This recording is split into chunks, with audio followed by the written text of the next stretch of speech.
Radiant team ban.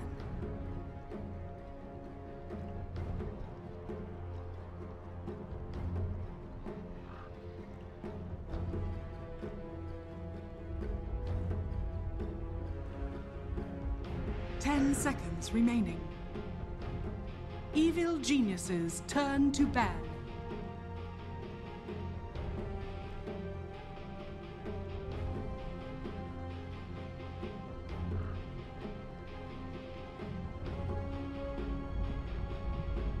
Ten seconds remaining.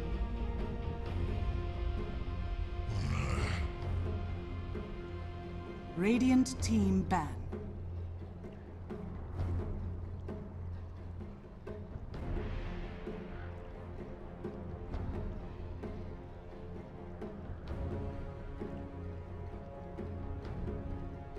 Ten seconds remaining. 5 seconds remaining. Reserve time.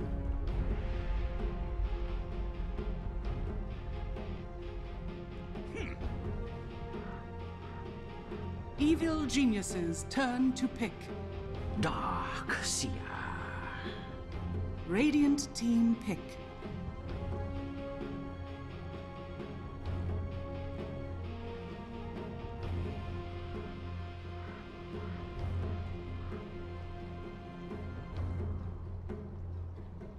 Ten seconds remaining. 5 seconds remaining. Oracle. Radiant team pick.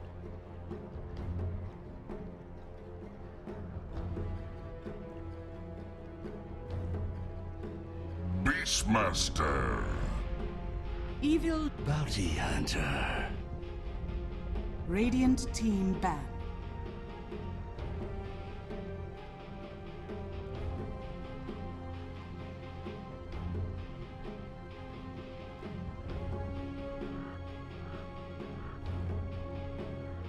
Ten seconds remaining.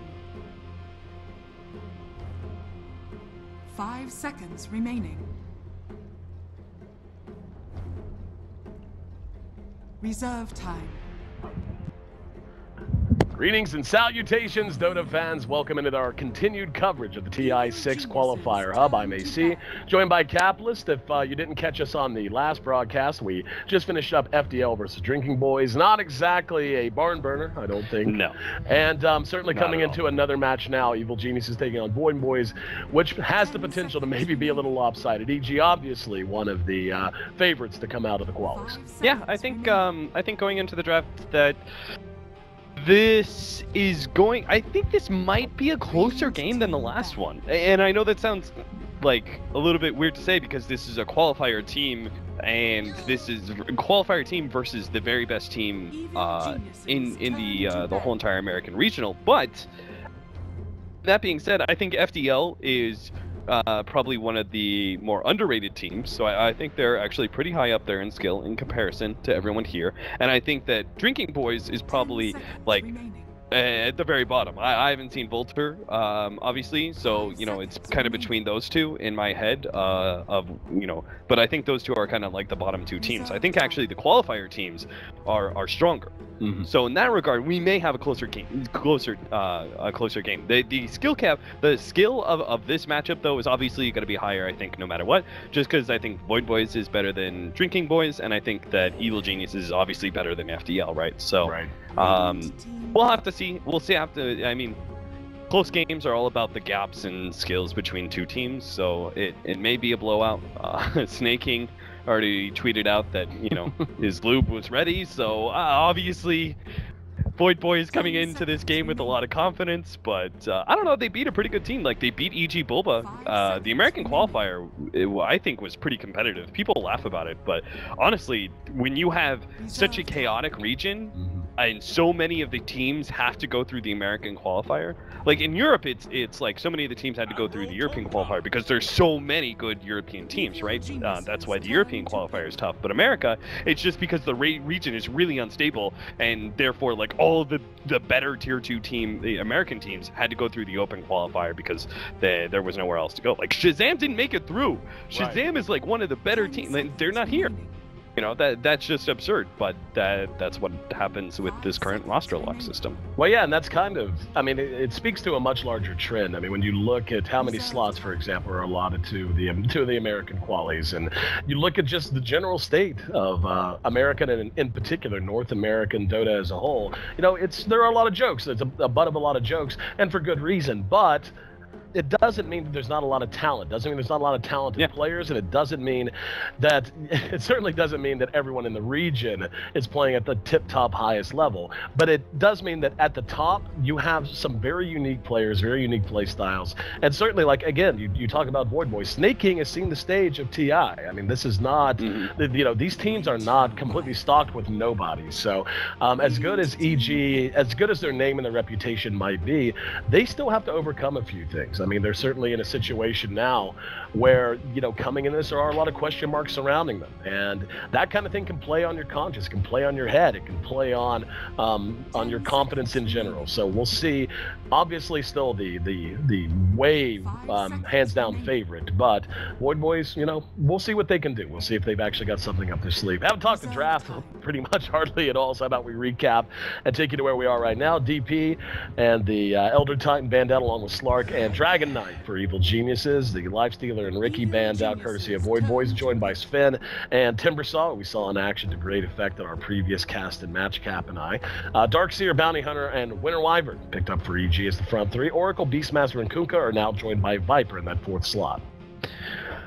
Okay, so breaking down this draft, Evil Geniuses with the Darkseer Bounty Hunter, that's not terribly surprising, but Darkseer is like very heavily favored. It's an offlaner right now. There's very few heroes in the offlane that can really see this kind of draft priority. Beastmaster is the other one.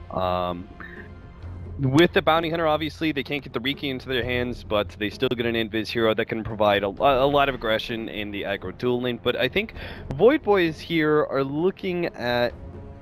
I'm just trying to figure out what this Kunkka is doing. I think this Kunkka is support, just because I don't have a whole lot of faith in carry Kunkka. Right. So I think this is a Kunkka support, and that their lanes... Well, Oracle deals with Darkseer pretty well in the lanes because he can dispel the Ion Shell. So I think their safe lane will go all right against the Bounty Hunter. I don't think, like, Bounty Hunter... The important thing is to have tanky heroes that aren't affected by the Bounty Hunter. That's really important, because otherwise the Bounty Hunter has a really big impact to the laning phase and then goes from there, gets his level 6, and he has a high impact because he gets a lot of gold. There's 2 stages to the Bounty Hunter. If you can start stage 1 in its tracks by just having, like, tanky heroes that are hard for the Bounty Hunter to zone out with his harassment, whether it's in mid or the safe lane or wherever, then I think you're already off to a good start. The second question is whether or not this lineup of Void Boys is actually gonna work, because it's this weird concoction of like early aggression and team fight with the Viper, and maybe this Kunkka pick, I guess, that gives you team fight. I don't know. I think Beastmaster has to have a really good game. Yep. No matter what carry Void Boys pick up. That's kind of what I was thinking too. When you look at like dedicated lockdown, reliable lockdown, there's basically Roar and that's it. I mean, yeah, you can hit a Torrent once in a while and that's fine. Whenever I look at the Void Boys lineup right now, and I think you really hit the nail on the head, my friend, is this just reminds me of, it's like the term I would use is a theory craft lineup, where it's like, you know, you're sitting on a message board 2 in the morning, you're like, what about X and Y, and then this can happen, and then you follow with this and this and this, and whenever you structure it and you think it through how the steps could play out and how these heroes could all work together, it's easy to see why you would go with a draft like this. But that's, you know, talking about how that could work and then actually executing it against top tier talent is something entirely different. Yeah. And you know, taking a look at EG, I like the Phantom Lancer pickup. I'm assuming that is a support Kunkka. They have almost no AoE on the side of Void Boys outside boat, so it's not like they're going to be able to deal with his illusions situations if the game does happen to go late, if they do manage to push it to that point. And EG just has, I feel like this is a very well-rounded, very stereotypical EG draft in the sense that they've accounted for about everything. Like you said about the off-laner, you've got the ability to pressure early, you've got the ability to rely on track gold if by some miracle Void Boys does put them in a hole early. You've got solid counter initiation out of the Winter Wyvern. You've got a lot that you can rely on. Then, of course, you've got the farming Slarder, who can just flat out take a game over and with good vision be able to shut down any kind of team fight that Void Boys wants to put together. So feel very good about EG's lineup. We'll see how Void Boys wants to finish theirs at the 5th pick. It's gotta be, what are some of the better carries to deal with Phantom Lancer? So Sven's already been taken away, Ember Spirit's been taken away. What's another cleaving hero or a really like hyper aggressive pushing hero? Like those are the two ways to deal with it, because I don't think you can out carry this team. Okay, Morphling. I was gonna say Jug. I mean, when you talk about Jug, Battle Fury Jug, I guess. That's not a bad idea. I mean, maybe. Can they beat Phantom Lancer? I don't know. Morphling doesn't he just get torn up by Diffusal Blade, Phantom Lancer? That's kind of what I was thinking too. Is like the Morphling, I don't really understand. Like, unless there's just something that they feel very confident about, that like they don't really need to worry about the PL that much. Yeah. I don't know what the Morphling gives you.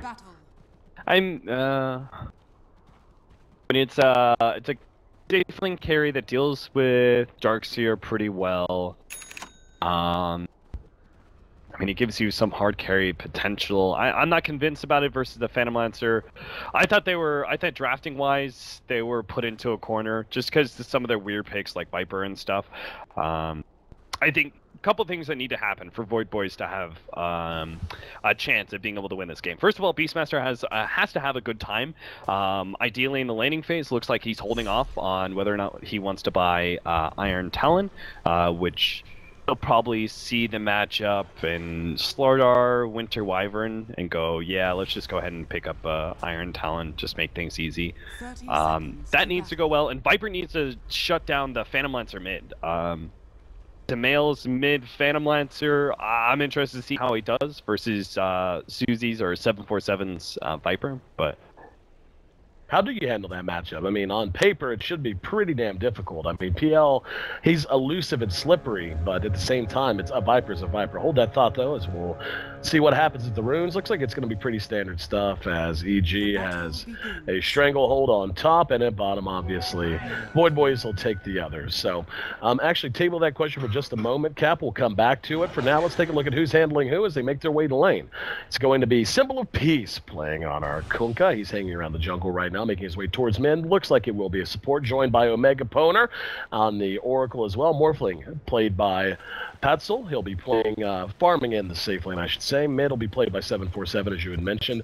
That's going to be the Viper pick. And Snake King did pick up the Iron Talon, now ready to go to work here in the off lane. Now on the other side, Evil Geniuses, PPD playing his, I would say at this point, fairly trademark Winter Wyvern. In mid, as you mentioned, Sumail on the Phantom Lancer, going to be going up against a tough matchup in the Viper. Universe is going to start going to work in the jungle on the Darkseer right off the bat, using the Iron Talon as well. It's going to be Zai wandering around on the Bounty Hunter, trying to harass Snake King and being pretty effective at least leeching some experience so far. And then, of course, Fear, who is farming up the Slarder.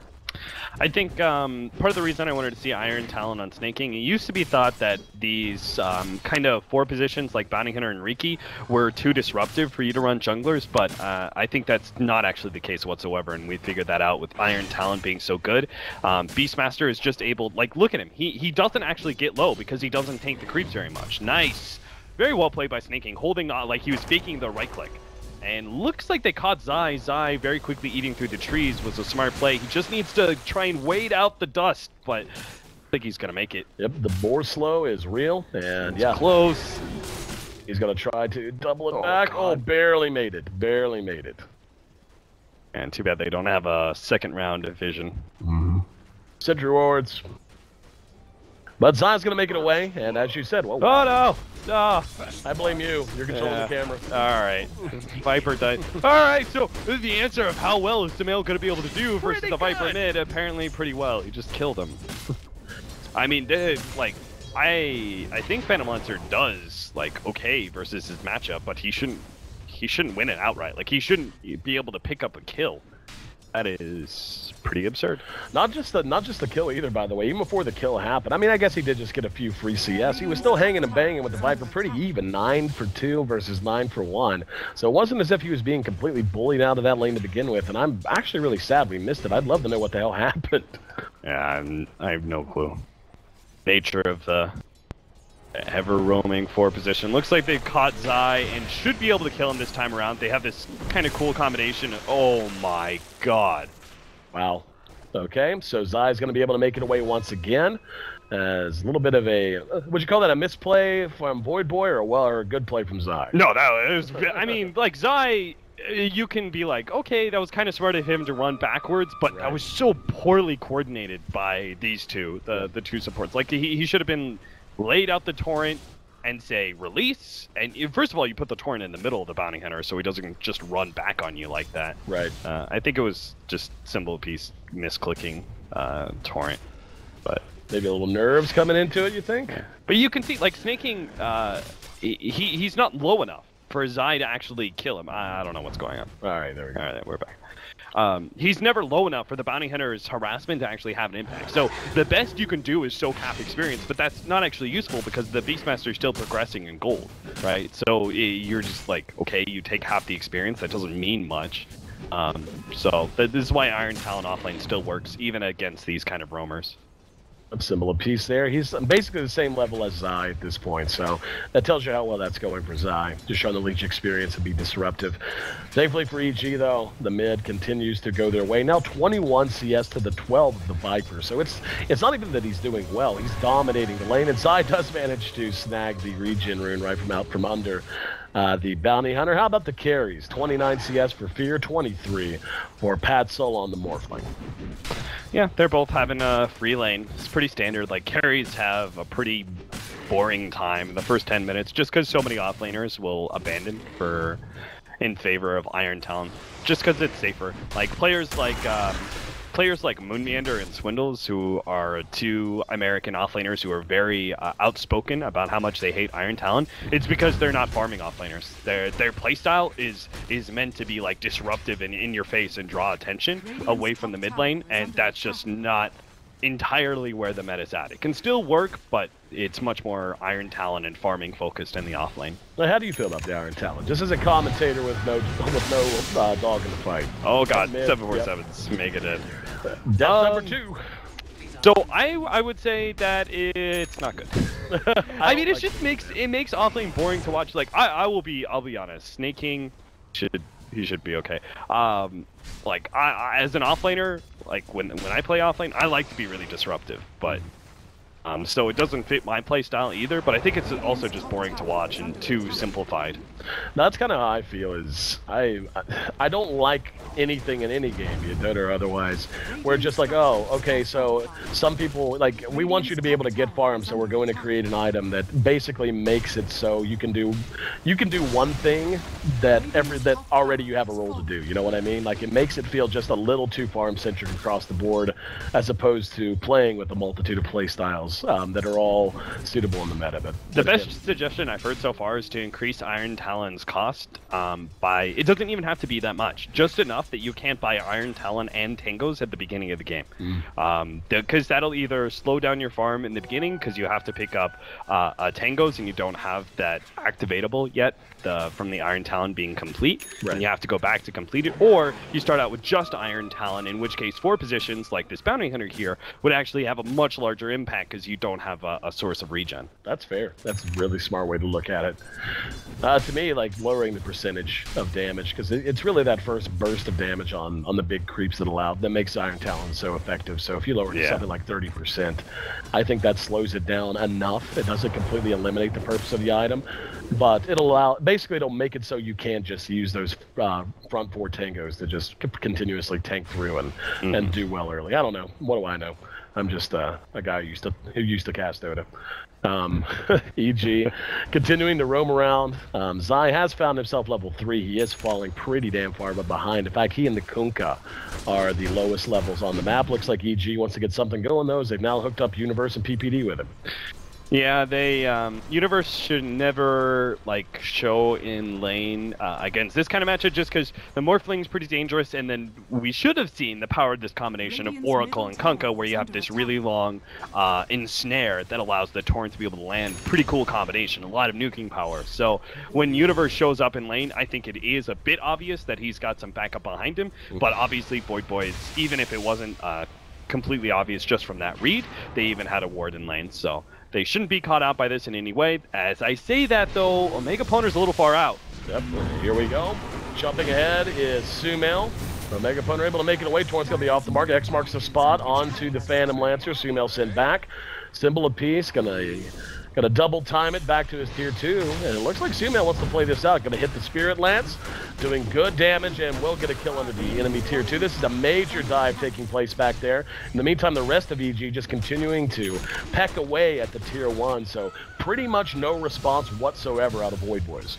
Yeah, that was pretty interesting that EG, like, that is a 5-man rotation before the 10-minute mark. Now, it's not that weird to evade the enemy safe lane. Like, very common factor ever since TI5, where CDC, they were the team to do it the most with aggressive, or at least they were the team to do it most successfully with their aggressive gyrocopter, where they would always move that carry into the enemy safe lane, invade, just because your own safe lane is too dangerous, right? But Snaking, I think he's dead. That's a Primal Roar. Universe might still be able to run him down. Close. Yeah, Universe. Gonna have to punch him a couple times. I don't think that's gonna work. One more? Well, nope. Thought he would get there. Not the case. Meantime, down at bottom, Fear taking a little bit of damage. He was X'd and torrented, but he's got an armlet done already, by the way. We haven't even really gone through item progression all that much.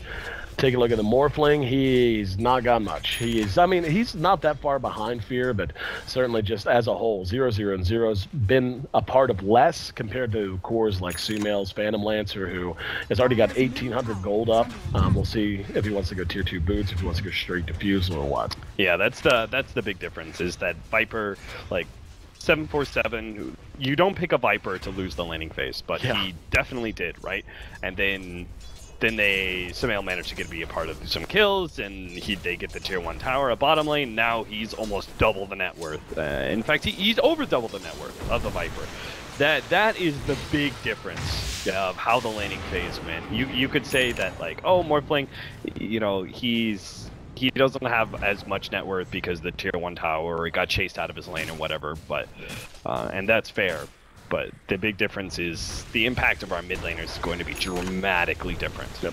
Across the board, I mean, EG has the 3 highest in terms of net worth. To put that in perspective, that means that Universe's Darkseer is more farmed than the Morphling at this point.